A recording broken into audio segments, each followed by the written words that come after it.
The Seattle Seahawks can compete with most teams any given week, but few draft assets and major defensive needs could end up hurting them. The Seattle Seahawks have more holes than a contender might like, but last year they also showed they're capable of surprising anyone. Never count out Russ Wilson. That said, the team only has 4 overall picks to find a new edge rusher and help in the secondary among other positional needs. Here's a look at the state of Seattle heading into the draft. State of the team contending. The Seahawks have been playoff-worthy for nearly a decade. The team has an established and very good quarterback with Russell Wilson. While the defense is beginning to lose key pieces from the Legion of Boom days, Seattle still is in the top half of the league defensively.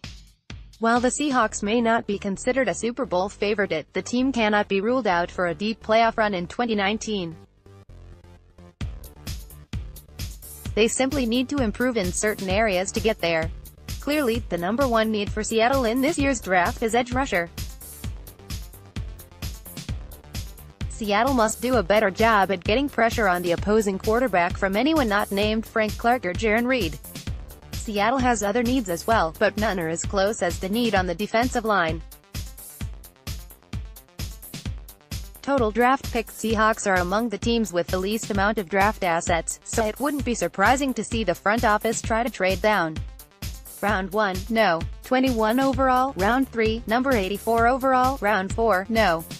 84 overall, round 5, no.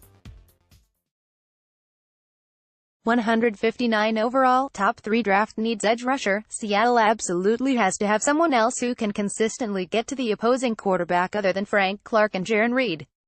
Seattle used to not have to blitz very often, but that has changed the last few seasons. Getting an end opposite Clark is a must. Wide receiver. Doug Baldwin is not getting any younger and had his most injury-filled season in 2018.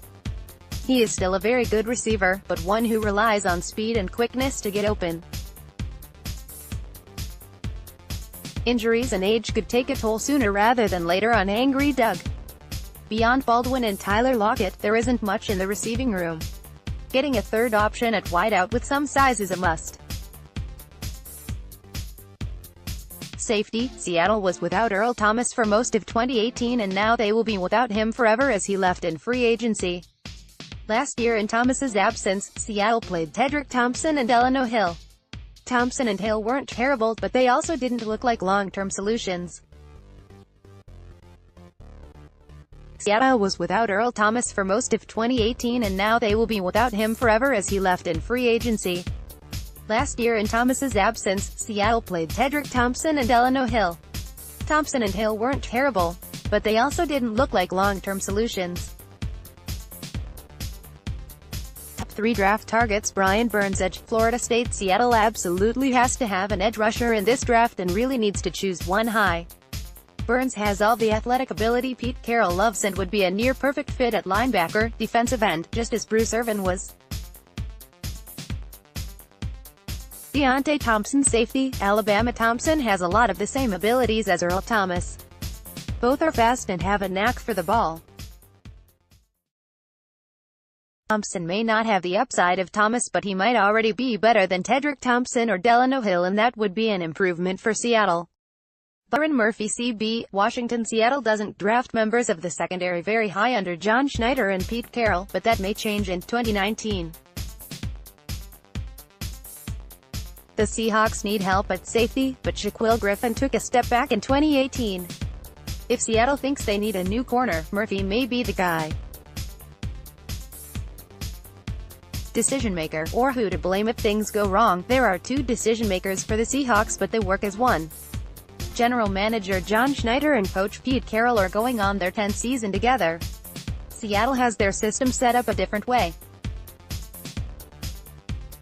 Carroll doesn't really answer to Schneider, but Schneider has final say over personnel. But he doesn't go about decisions alone. Carroll gives his input on every player. It's a nearly perfect system. Best, worst pick in current draft. Sloth. Historically, who was the best pick and the worst pick based on where the team is currently picking? Best pick, Pete Kendall. Oh well, no. 21 overall in 1996 NFL Draft. In 1996, Seattle chose guard Pete Kendall. He played 5 of his 13 seasons in Seattle and missed just 5 games, so he in no way can be considered a bust. Worst pick Chris McIntosh, OL, number 22 overall in 2000 NFL Draft. McIntosh was taken at number 22 overall and is Seattle's worst pick in this range of the draft.